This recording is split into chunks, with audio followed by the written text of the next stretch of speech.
बड़ा बेटा होने के नाते अमन को हमेशा लगा कि उसका कर्तव्य है कि वह अपने माता पिता प्रकाश जी और सुमन जी का पूरा ध्यान रखे।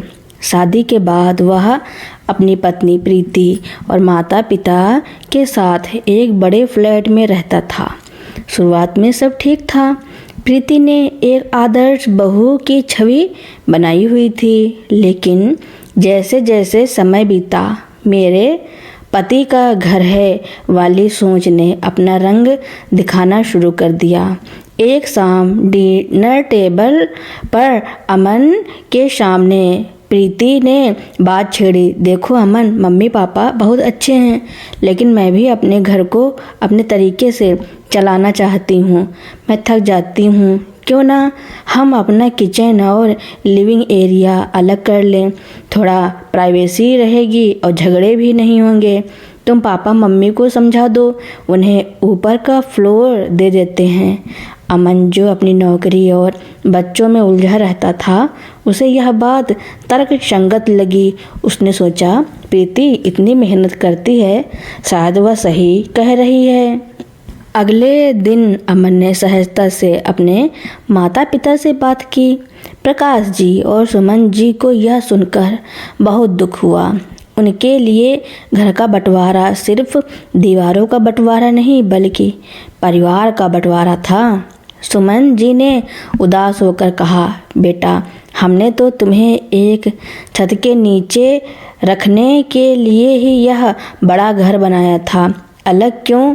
क्या हम तुम्हें परेशान करते हैं?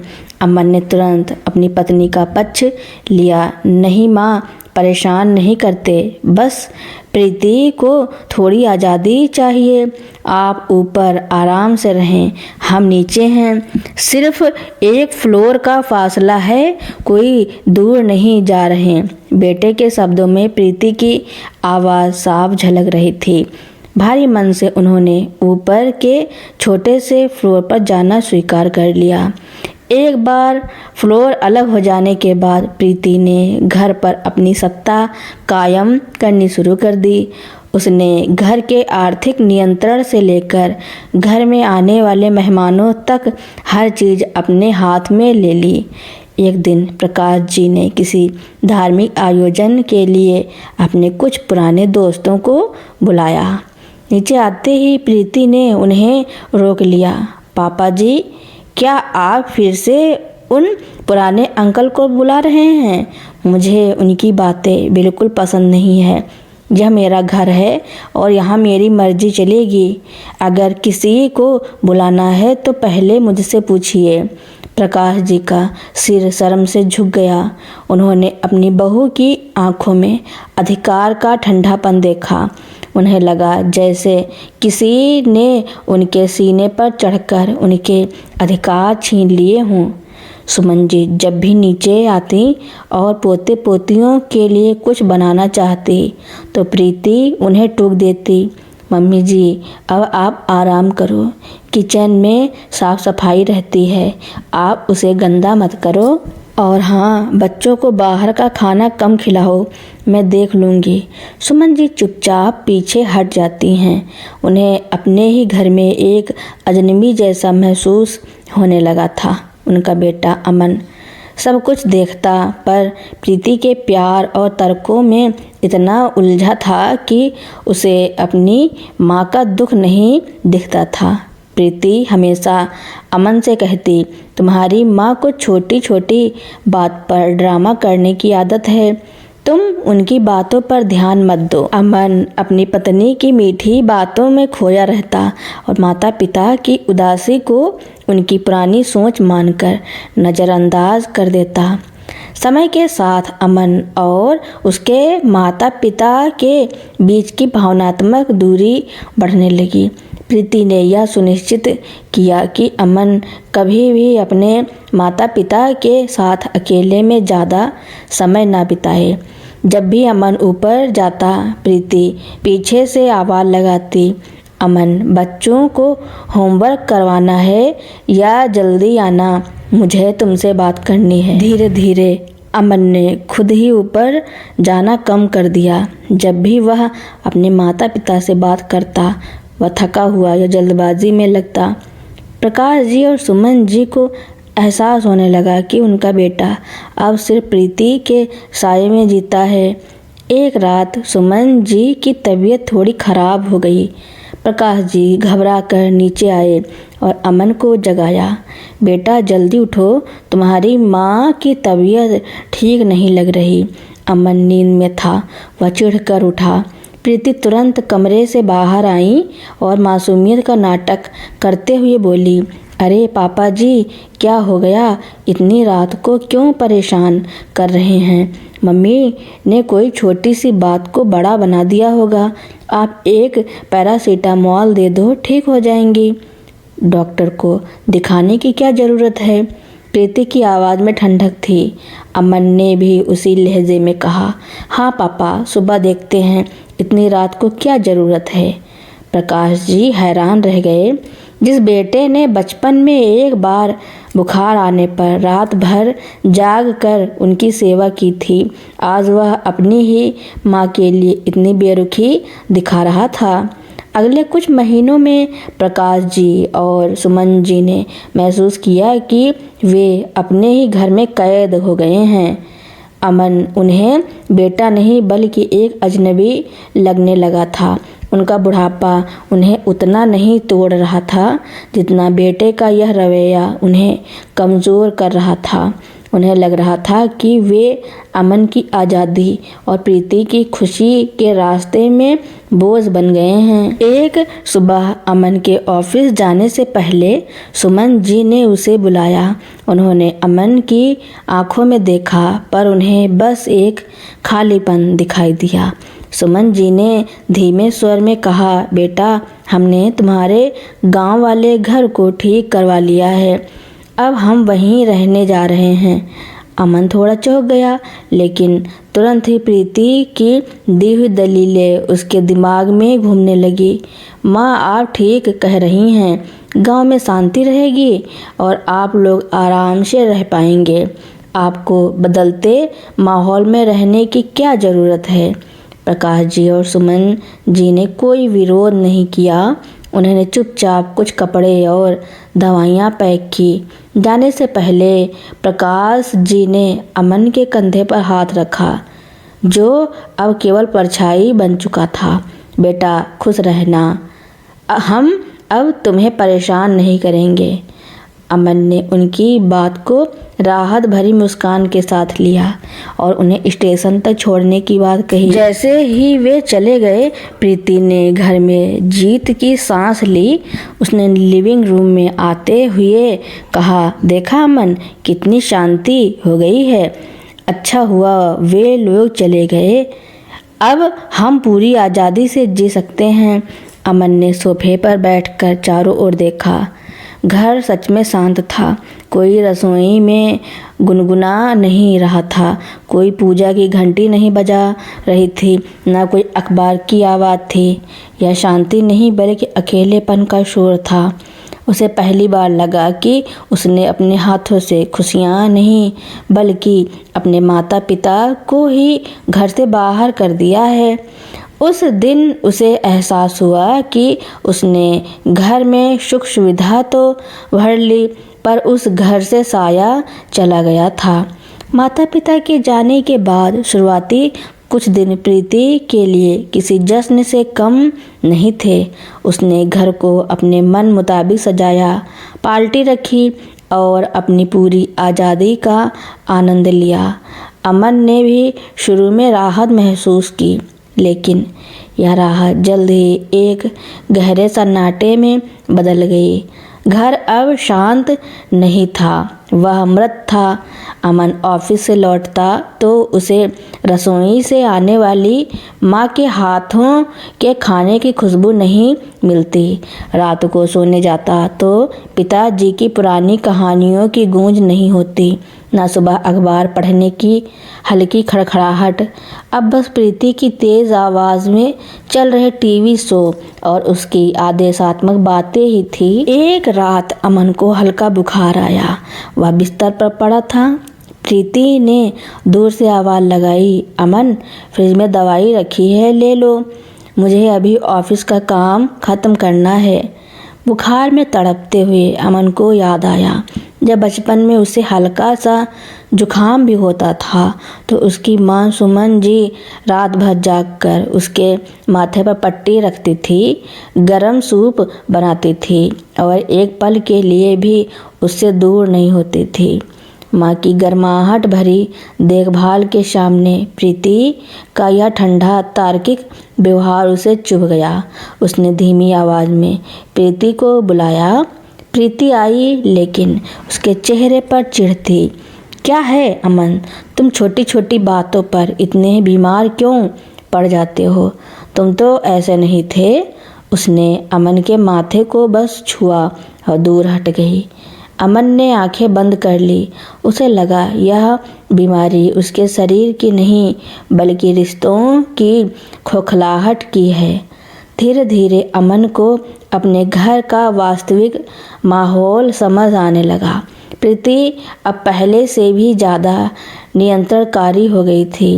वह अमन को किसी भी दोस्त से ज़्यादा देर बात नहीं करने देती।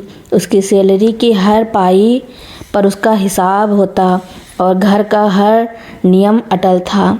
अमन को महसूस हुआ कि उसने अपने माता पिता को आज़ादी दिलाने के लिए घर से नहीं निकाला था बल्कि खुद को एक नए पिंजड़े में बंद कर लिया था।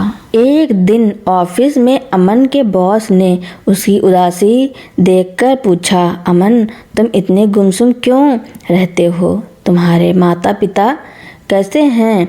मैंने सुना था तुम उनकी कितनी सेवा करते हो। बॉस के सवाल पर अमन की आंखें भर आईं। वह झूठ नहीं बोल पाया। उसने झुके हुए सिर के साथ कहा, सर, वे अब गांव में रहते हैं। बॉस ने अचरज से पूछा, क्यों? इस उम्र में तुमने उन्हें अपने साथ क्यों नहीं रखा? यह सवाल अमन के दिल पर कील की तरह चुभा। उसने किसी तरह बात टाली, पर घर लौटते ही उसने प्रीति से बहस छेड़ दी। प्रीति, मुझे माँ बाप से बात करनी है, मुझे उनसे माफ़ी मांगनी है, मुझे उनसे मिलना है। प्रीति ने हाथ में पकड़ा लैपटॉप बंद किया और ठंडे स्वर में बोली, माफ़ी? किस बात की माफ़ी? तुम क्या चाहते हो? वे वापस आकर फिर से हमें गुलाम बनाएं? उनका समय पूरा हो गया, अब हमारा समय है। तुम इतने कमज़ोर क्यों पड़ जाते हो अमन? तुम्हारी माँ ने तुम्हें कभी प्यार दिया ही नहीं, बस ताना मारा है। मेरी बात मानो, ये सब भूल जाओ। अमन को याद आया कि प्रीति हमेशा कैसे छोटी छोटी बातों को बड़ा करके बताती थी, कैसे माँ की चिंता को झिझकना और पिताजी की सलाह को दखल अंदाजी साबित करती थी।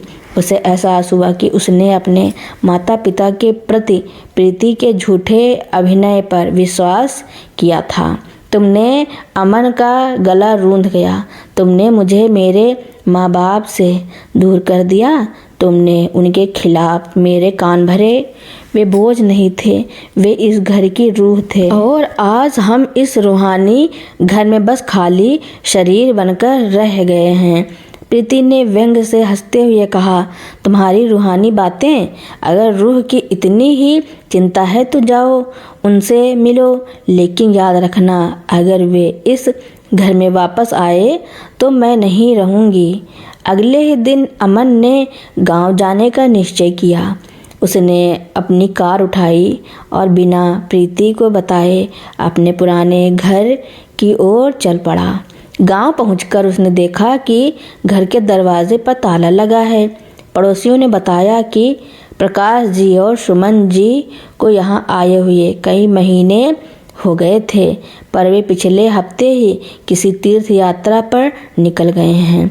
उन्हें लगा कि वे इस दुनिया में अब किसी पर बोझ नहीं बनना चाहते।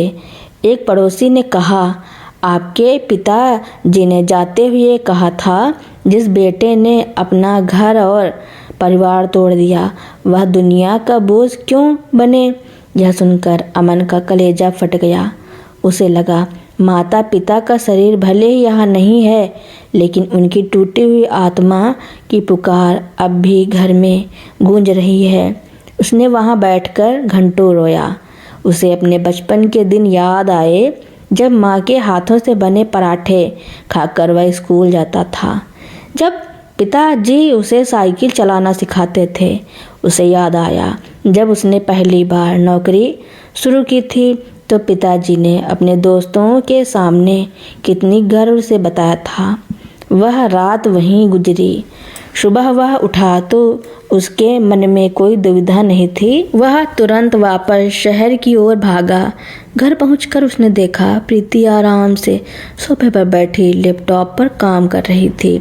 अमन ने सीधे उसकी आंखों में देखा और एक शांत लेकिन दृढ़ आवाज में कहा, प्रीति, अब इस घर में मैं रहूँगा मेरे तरीके से। प्रीति चौंक गई। क्या मतलब? मतलब यह कि तुम इस घर की मालकिन नहीं हो। यह घर मेरा है और मेरे माता पिता का। तुमने जो सत्ता इस घर पर चलाई थी वह खत्म हो गई। मैं तुम्हारे झूठे प्यार और नियंत्रण में इतना अंधा हो गया कि मैंने उस रिश्ते को ठुकरा दिया जो निस्वार्थ था। मेरा बोझ मेरे माता पिता थे, तुम नहीं। प्रीति गुस्से में उठी। तुम मुझे धमकी दे रहे हो? मुझे तुम घर से निकालोगे? नहीं, मैं तुम्हें विकल्प दे रहा हूँ। अमन ने शांति से कहा, तुम मेरे साथ रह सकती हो अगर तुम अपने अहंकार को छोड़कर मेरे माता पिता को सम्मान देना सीखो, वरना तुम आज़ाद हो। मैं उन्हें ढूंढ कर वापस लाऊंगा और यह घर फिर से खुशियों का घर बनेगा, न कि अधिकार की जेल। प्रीति ने देखा कि अमन की आंखों में अब वह भोलापन नहीं बल्कि एक कठोर सत्य था। वह समझ गई कि उसकी चाल नाकाम हो गई है। गुस्से और तिरस्कार के साथ उसने अपना सामान पैक किया। तुम हमेशा अपनी पुरानी दुनिया में ही रहना, एक मॉडर्न लाइफ जीना चाहती हूँ, कहकर वह दरवाज़ा धड़ाम से बंद करके चली गई। अमन ने कोई अफसोस नहीं किया। वह जानता था कि उसने कीमती चीज़ खो दी है, पर सबसे कीमती चीज़ को पाने का रास्ता अब साफ हो गया था। उसने तुरंत घर की नौकरानी को निकाल दिया और धीरे धीरे पूरे घर की सफाई शुरू की, मानो वर्षों का जहर धो रहा हो। उसकी आंखें नम थी पर उसके मन में शांति थी। उसने अपने अपराध बोध को पश्चाताप में बदला और अपनी जेब में अपने माता पिता की एक पुरानी तस्वीर रखी।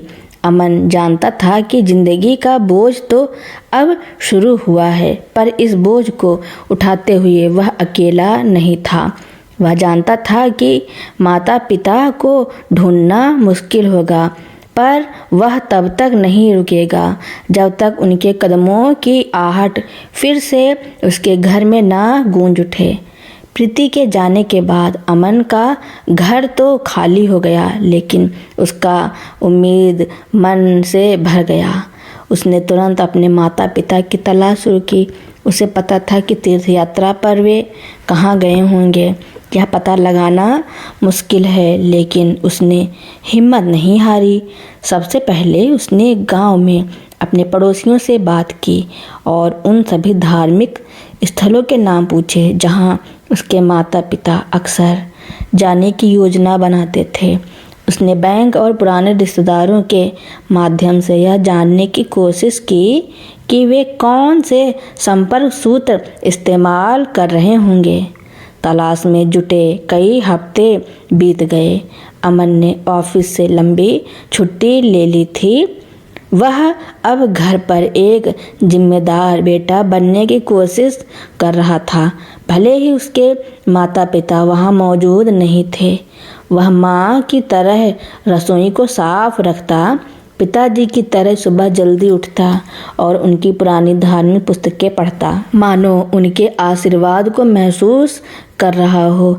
एक दिन एक पुराने पारिवारिक मित्र ने अमन को बताया कि उन्होंने प्रकाश जी और सुमन जी को 4 धाम यात्रा के दौरान हरिद्वार में देखा था। वे बहुत शांत दिख रहे थे बेटा, लेकिन उनकी आंखों में एक अजीब सी उदासी थी। उन्होंने तुम्हारा नाम तक नहीं लिया। मित्र ने उदास होकर बताया। यह सुनकर अमन का दिल टूट गया, लेकिन उसे एक रास्ता मिल गया। वह तुरंत हरिद्वार के लिए निकल पड़ा। हरिद्वार पहुंचकर अमन ने गंगा के तटों, आश्रमों और धर्मशालाओं को खंगालना शुरू किया।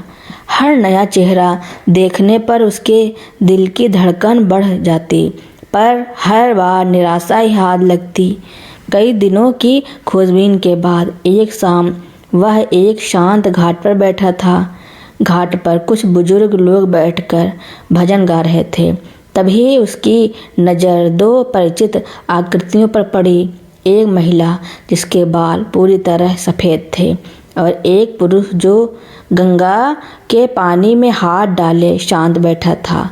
वह सुमन जी और प्रकाश जी थे। अमन अपनी जगह से उठा और दौड़कर उनके पास पहुंचा। उसके मुंह से बस एक ही शब्द निकला, माँ, पिताजी। सुमन जी और प्रकाश जी ने पलटकर देखा। पल भर के लिए उनकी आंखें अविश्वास से चौड़ी हो गई। उनकी आंखों में खुशी नहीं बल्कि एक गहरी चोट दिखाई दी। वे चुपचाप खड़े रहे, मानो अमन को पहचान ही नहीं रहे हों। सुमन जी ने धीरे से लगभग एक अजनबी की तरह पूछा, बेटा तुम यहाँ, सब ठीक है? अमन उनके पैरों पर गिर पड़ा। उसकी आंखों से आंसू बह रहे थे। मुझे माफ़ कर दीजिए माँ, मुझे माफ़ कर दीजिए पिताजी। मैं अंधा हो गया था, मैं बुरा बन गया था। मैंने आपको वो समझा। आप लोग घर वापस चलिए, मैं अब कभी आपको दुख नहीं दूंगा। प्रकाश जी ने अमन को उठाया। उनके चेहरे पर कोई क्रोध नहीं था, बस एक थकावट थी। बेटा अब बहुत देर हो चुकी है। हमने अपने लिए शांति खोज ली है। हम अब किसी की दखल अंदाजी नहीं चाहते, ना ही किसी पर बोझ बनना चाहते हैं।